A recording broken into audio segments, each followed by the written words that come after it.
হাঁসটি তার মা বাবাকে না পেয়ে অনেক কষ্ট পেল আর অনেক কান্না করতে থাকলো। হাঁস ছানাটি তো জানতোই না যে তার জন্মের অনেক আগেই তার মা বাবাকে একটি দুষ্ট শিয়াল হত্যা করেছে।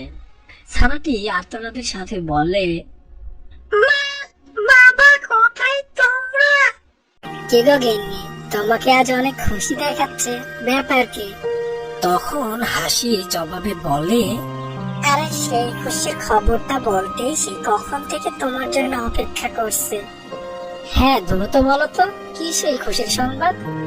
আমার ডিম দেওয়ার সময় হয়ে গেছে, আর কিছুদিনের মধ্যেই আমি ডিম দেব, আর তারপর আমাদের ঘর আলো করে সুন্দর একটা সন্তান আসবে।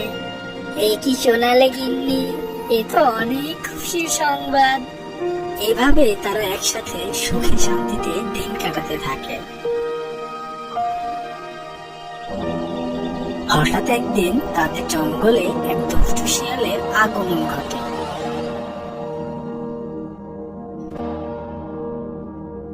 শিয়ালের ভয়ে সব পাখিরা তাদের ঘর থেকে বের হয় না। জঙ্গলে যেন হাহাকার নেমে এসেছে শিয়ালের ভয়ে। অন্যদিকে হাসু ছুটতে ছুটতে হাসির কাছে যায়। তখন হাসি ডিম পাড়ার জন্য তাওয়াতে বসেছিল। তখন হাসু বলে, গিন্নি, দ্রুত এখান থেকে আমাদের পালাতে হবে, না হলে যে আমাদের শিয়ালে পেটে যেতে হবে। হাসুর এমন কথা শুনে হাসি ডিমের তাওয়া থেকে উঠে আসে আর বলে, হ্যাঁ, এই কি শোনালে গো? তাহলে কি আমাদের এখন শিয়ালের পেটে যেতে হবে? আমাদের সন্তান এর কি হবে? না না, দ্রুত চলো, এখনই এখান থেকে পালাতে হবে। শিয়ালকে দেখে হাসু হাসি অনেক ভয় পেয়ে যায়। আর ঠিক তখনই শিয়াল বলে, কে রে তোরা, দেখি পালিয়ে যাচ্ছিস, কিন্তু এখন তো তোদের আর পালানো হবে না, এখন তোদের দুজনকেই আমার পেটে যেতে হবে। ভয়ে ভয়ে তখন হাসু বলে, শিয়াল ভাইয়া, আমরা তো তোমাদের কোনো ক্ষতি করি নাই, তুমি আমাদের খেও না, আমাদেরকে যেতে দাও। আরে ধুর, ইমোশনালি কথা বাদ দে তো, দয়া মায়া করলে যে আমাকে না খেয়ে দিন কাটাতে হবে, আর আমি তো না খেয়ে থাকতে পারি না। এমন নিষ্ঠুর হয়েও না শিয়াল ভাইয়া, আমার হাসি কিছুদিনের মধ্যেই ডিম দিবে, তুমি আমাদের উপর দয়া করো, আমাদের ছেড়ে দাও।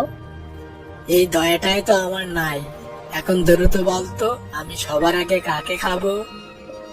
তখন হাসু বুঝে ফেলে যে এই শিয়াল তাদেরকে খাবে। আর কোনো উপায় না দেখে হাসু হাসিকে বলে, ওগো গিন্নি, এই শিয়াল আমাদেরকে ছাড়বে না, আমাদেরকে ওর পেটে যেতেই হবে। তাই আমি বলি কি, আমি শিয়ালকে বলবো আমাকে খেতে, আর আমাকে যখন খেতে যাবে শিয়াল, তখনই ওই সুযোগে তুমি পালিয়ে যাবে। এই কেমন কথা বলছো তুমি? এত বিপদের মাঝেও আমরা কখনো কারো হাত ছেড়ে যাইনি, সুখে দুঃখে আমরা একে অপরের পাশে থেকেছি, আর তুমি আমাকে এখন পালিয়ে যেতে বলছো? বোঝার চেষ্টা করো হাসি, কিছুদিনের মধ্যেই আমাদের সন্তান এই পৃথিবীতে আসবে, সেই পৃথিবীর আলো না দেখতেই তুমি তাকে হত্যা করতে বলছো? কিন্তু হাসু, কোনো কিন্তু না। এমন সময় শিয়ালটি বলে, আরে তোরা নিজেদের মধ্যে কি খুজুর মুজুর করছিস? আগে কে আমার পেটের মধ্যে আসবি, দ্রুত বল, ক্ষুধায় আমার আর তর্স হয়েছে না।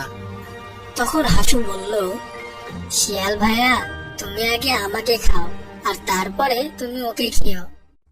ঠিক আছে, আগে তাহলে আমি তোকেই খাই। হাসু তার মৃত্যুর কথা না ভেবে শিয়ালের কাছে সেপে দেয়। আর শিয়ালটি হাসুকে কামড়ে কামড়ে খেতে থাকে। আর এই সুযোগে হাসুর কথা মতো হাসি সেখান থেকে পালিয়ে যায়। হাসুকে শিয়ালের মুখে রেখে হাসির পালিয়ে যেতে খুব কষ্ট হচ্ছিল, কিন্তু হাসিকে নিরুপায় হয়েই পালিয়ে যেতে হলো। এইদিকে শিয়ালটি হাসুকে কামড়ে কামড়ে খাচ্ছিল। হঠাৎ সে লক্ষ্য করলো যে সেখানে হাসি নেই, পালিয়ে গেছে। তখন খাওয়া থামিয়ে শিয়ালটি বলল, আরে ওই হাঁসটি কোথায় চলে গেল? শিয়ালটি এদিক ওদিকে তাকিয়ে দেখলো, কিন্তু কোথাও হাসিকে দেখতে পেল না। তখন শিয়ালটি বলে, এই বেটা তো শেষ, একে এখানে রেখে ওই হাঁসটিকে ধরে আনে, আর তারপর দুজনকে একসাথে করে নিয়ে বাড়িতে যাব, আর 2-3 দিন আরামে খেতে পারবো।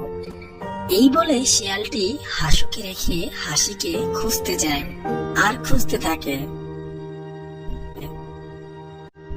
আর এদিকে পুকুর পাড়ে এক ঝোপের মধ্যে হাসি একটি ডিম পাড়ে, আর তখন কাঁদতে কাঁদতে বলে, আজ যদি আমার হাসু বেঁচে থাকতো তাহলে এই ডিম দেখে অনেক খুশি হতো। যাই, ডিমটি ঢেকে রেখে আমাকে পালিয়ে যেতে হবে, না হলে ওই শিয়ালটা আমাকে সহ আমার ডিমটি খেয়ে নিবে।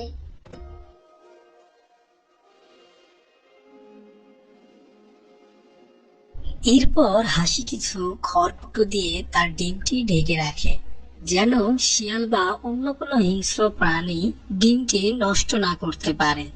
ডিমটি ঢাকা হয়ে গেলে হাসি আবার পালাতে থাকে। আর ঠিক তখনই হাসির সামনে শিয়ালটি চলে আসে।